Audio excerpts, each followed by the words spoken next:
जय जय श्रीमन नारायण। ओम गं गणपतये नमः। तो देखिए, पितृपक्ष प्रारंभ होने वाला है और पितृपक्ष में हर पात्र व्यक्ति के लिए अपने पितरों का तर्पण अवश्य करना चाहिए। यदि कोई पात्र व्यक्ति पितरों का तर्पण नहीं करता है तब एक तो उसे प्रत्यवाय लगता है, दूसरा अतर्पिता शरीराद्रुधिरम पिबंती। तर्पण यदि नहीं करता है ना तो पितर उसका खून पीते हैं, इसलिए अवश्यमेव पितरों का पात्र व्यक्ति के लिए तर्पण करना चाहिए। तो महाराज यहां हम सरल विधि, बिल्कुल सरल विधि, क्योंकि होता क्या है कि यहाँ लोग उलझ जाते हैं कि तर्पण तो करें पर कैसे करें, विधि मालूम नहीं है। यहाँ हम सरल विधि आपको बताएंगे कि कैसे सरल विधि से, सरल पद्धति से पितरों का तर्पण करें, चाहे तो घर में, चाहे तो नदी के तीर पर, सरोवर पर, यथा संभव जहाँ हो जाए पर तर्पण अवश्य करना चाहिए। स्नान आदि से निवृत्त होकर के प्रथम तो गायत्री मंत्र से शिका को बांध ले, उसके उपरांत में दाहिने हाथ के अनामिका के मध्यम पोर में 2 कुश की पवित्री पहन ले और बाएं हाथ के अनामिका के मध्यम पोर में त्रिकुश की पवित्री पहन ले। हाथ में संकल्प की सामग्री तिलक लगा करके त्रिकुश यब अक्षत जल ले और संकल्प पढ़े। अद्य श्रुति स्मृति पुराणोक्ता फल प्राप्त्यर्थम देवर्षि मनुष्य पितृ तर्पणम करिष्ये, इस प्रकार से संकल्प करे। देवर्षि तर्पण की विधि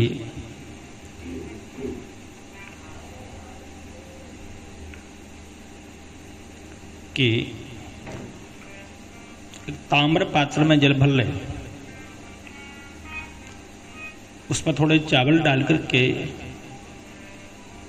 कुशा को अग्रभाग करके रखे, सीधे हाथ में उस पात्र को रखे, बाएं हाथ से ढके, देव ऋषियों का आवाहन करे, उनको बुलाए। ब्रह्मादयः सुराः सर्वे ऋषयः सनकादयः आगच्छन्तु महाभागा ब्रह्मांडोदरवर्तिनः ब्रह्मांडो उदरवर्तिनः। सारे ऋषि देवताओं के लिए बुलाए, आवाहन करे। फिर सर्वप्रथम पूर्वाभिमुखम, पूरब को मुख करके जनेऊ को यथावत रखे, पवित्र सूत्रम क्रमेण स्थापयत, और दाहिने घुटने को जमीन से लगा करके दक्षिण जानो भूलगनो देवीभ्यः सेचये जलम। अर्घ्य पात्र में थोड़े से चावल डाले। देवान् ब्रह्मर्षिश्चैव तर्पये दक्षतोदकैः। 3 कुशों को जो त्रिकुश लिए हैं पूर्वाग्र करे, कुशाग्रेषु सुरांश तर्पये। तो उसके बाद में एक एक अंजलि देवताओं के लिए, एक एक मंजलिम देवान तर्पये। अच्छा, देव तीर्थ से देवताओं का तर्पण करना चाहिए। देव तीर्थात ददातु। देव तीर्थ ये होता है, उंगलियों का जो अग्रभाग है वह है देव तीर्थ है। कुछ लेकर के यूं अंजलि छोड़ना चाहिए देव तीर्थ से। जलांजलि को सोना, तांबा चांदी अथवा तो कांसे के पात्र में डालनी चाहिए। इन धातुओं का पात्र हो, उसमें हम जल अंजलि छोड़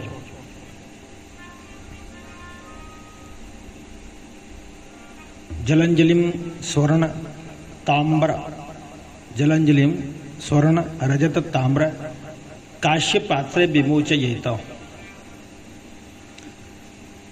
किसी नदी में हम तर्पण कर रहे हैं, तब दोनों हाथों को मिला करके जल से भर करके गाय के सींग के जितना ऊंचा करके छोड़ना चाहिए। गोश्रृंग मात्र मुद्रत्य, तो ये तर्पण का नियम। फिर मंत्र तो बहुत हैं, पर सरल विधि के अंतर्गत जल भर के कुशा को अग्रभाग करके यूं भर के और ब्रह्मासि तर्प्यताम्, केवल एक मंत्र से ही आप तर्पण कर सकते हैं। 29 बार आपको डालना है। 29 बार जल भरेंगे, दूसरे वाले पात्र में डालेंगे। घर यदि तर्पण कर रहे हैं तो नदी में है तो वहीं भर के वो डालना आपको है। ओम ब्रह्मास्त्रप्यताम, ओम ब्रह्मास्त्रप्यताम, ओम ब्रह्मास्त्रप्यताम, इस प्रकार से 29 बार 29 बार आप देवताओं का तर्पण करें। उसके अनंतर आता है ऋषि तर्पण। इसी पद्धति से इसी प्रकार से आप जल भर के और 10 ऋषियों के लिए 10 बार अंजलि प्रदान करें। मरीचिस्त्रप्यताम, इस प्रकार से 10 बार बोलें और ऋषियों का तर्पण करें। आगे जब बढ़े तो दिव्य मनुष्य का तर्पण होता है।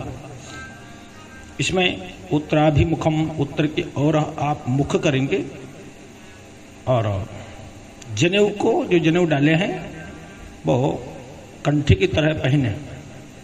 हार ये वो पवित्र सूत्रम धारयन्तु, गमछे को भी कंठी की तरह कर लें।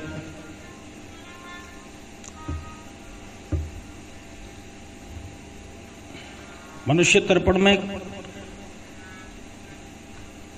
आप अपसभ्य सभ्य होने की जरूरत नहीं, सुखासन से बैठ करके तर्पण करें। मनुष्य तर्पणम कुर्वन्ना किंचित जानू पातये, तो सीधा बैठे। उसके अनंतर अर्घ्य पात्र में अरे जो थोड़े से जौ डाले हैं। अर्घ्य पात्र यवम त्यजन्तु। उसके अनंतर तीनों कुशों को उत्तराग्र रखे। प्राजापात्य काय तीर्थ से और जल देना चाहिए। 2-2 अंजलि दिव्य मनुष्यों को जल प्रदान करें। द्वौ द्वौ तु सनकादयः अर्हन्ति, जलांजलि प्रदान करें। जब पूरब को हम देवताओं को तर्पण कर रहे होते हैं तब कुश पूरब की ओर होना चाहिए। कुशाग्रेषु स्वरांश तर्पयेत्। उत्तर में जब हम तर्पण करें तब मोड़ करके उनको मोड़ लें और काय तीर्थ से यूं करके पकड़ें और जल यहाँ से निकलना चाहिए, यहाँ से निकलना चाहिए जल। इनका तर्पण करें। दिव्य मनुष्य हैं और एक ही मंत्र से सबका तर्पण कर सकते हैं। ओम सनकस्तृप्यताम, ओम सनकस्तृप्यताम, इस प्रकार से और 7 बार बोले तर्पण करें। देवताओं के लिए 29 बार, ऋषियों के लिए 10 बार, दिव्य मनुष्यों के लिए 7 बार। तदंतर आगे जब हम चलते हैं तो दिव्य पितृ तर्पण आता है। और दिव्य पितृ तर्पण में क्या होता है? दक्षिणाभिमुखम, दक्षिण की ओर मुख करना चाहिए। अपसभ्य हो जाए। गमछे को दाहिने कंधे पर रखे। आप सबका मतलब जनेऊ को पलट ले। इधर जो बाएं कंधे पर है, दाहिने वाले कंधे पर वो जनेऊ को डाल ले। बाया घुटना जमीन पर लगा लें। भू लग्न सभ्य जानुष दक्षिणाग्र कुशेन शा पितरन संतर्पयेत। अर्घ पात्र में थोड़े से काले तिल छोड़े, पितरन भक्त्या तिलहि कृष्ण ही, कुशों को मोड़ करके रखे। जल और अग्रभाग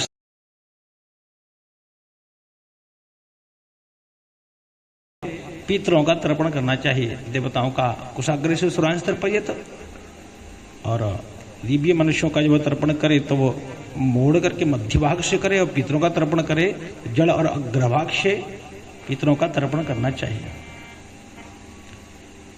अच्छा, उसके बाद जब बात आगे आते हैं तो पितृ तीर्थ से जलांजलि देनी चाहिए, ऐसे भर के ना, और यहाँ से जो ये अंगुष्ठ और तर्जनी के बीच से जल निकले, यूं करके देना चाहिए।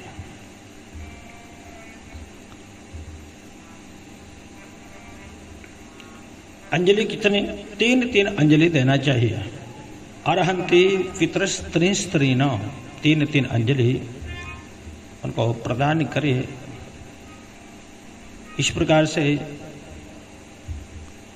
ओम कव्य वाड नलस्तृप्यताम, ओम कव्य वाड नलस्तृप्यताम, इस प्रकार से 7 बार बोले और महाराज पितरों का तर्पण करें।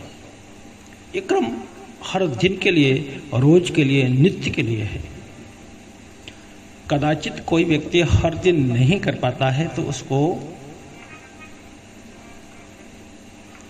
हर अमावस्या को माह में एक बार अवश्य करना चाहिए। चलो ठीक है, उसको भी नहीं कर पाता तो महाराज 2 बार वर्ष में अवश्य करना चाहिए। एक महालय श्राद्ध में और एक पुण्य तिथि पर सभी पितरों का तर्पण करना चाहिए। इसके बारे में 3 अंजलि पितरों के लिए समर्पित करे। यम का तर्पण करे 3 अंजलि से।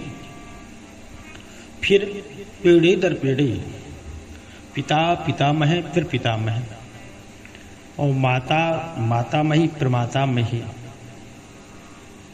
गोत्र का तर्पण करे।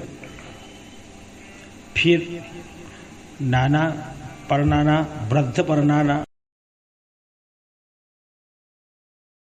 नानी परनानी, वृद्ध परनानी, इसी प्रकार से मामा, मौसी, भाई, मित्र, शिष्य, गुरु जो संसार में न हो, संसार को छोड़ चुके हों, या कोई आपका प्रिय मित्र, उन सब के लिए तर्पण का विधान है। तो महाराज महालय श्राद्ध में अवश्य करना चाहिए।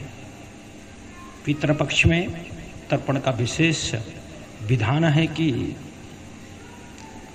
कर्म का लोप ना होने दे, अवश्य ही तर्पण करें।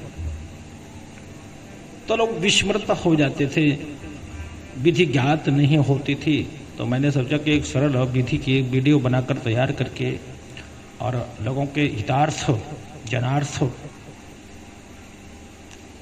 ताकि उनको सुविधा मिल सके, प्रेषित कर देंगे। एक वेद की विधि है पर इसको बहुत सरल कर दिया है, और सरलता क्या रखी है? केवल मंत्रों के, ताकि ज़्यादा ना परेशान होना पड़े। आप चाहे तो आपको किताब वाली दुकान से एक सरल पद्धति वाली पुस्तक प्राप्त हो जाएगी, उसमें सारी विधि मंत्र के सहित दी गई है। दूसरा, जिन्हें भी आवश्यकता हो कि मंत्र सहित विधि चाहिए, तो इस वीडियो में और आप देखेंगे कि भाई बाएं तरफ मेरा नंबर है, वो व्हाट्सएप नंबर है। आप एक मैसेज छोड़ेंगे कि हमें विधि बता, वह मंत्र की विधि चाहिए, तो इधर से मैं एक फ़ोटो आपको सेंड कर दूंगा या PDF बना करके प्रेषित कर दूंगा, आपके पास पहुंच जाएगी। पर बस निवेदन यही है कि इस क्रिया का लोप न होने दें। वरन क्या होता है कि आगे चल के बहुत बड़ी समस्या खड़ी हो जाती है। फिर ढूंढते फिरते हैं कि कोई ऐसा व्यक्ति मिले जो हमारी नैया को पार लगा दे। इसलिए समय रहते अपना कर्तव्य अवश्य पालन करना चाहिए। जय जय श्री राधे।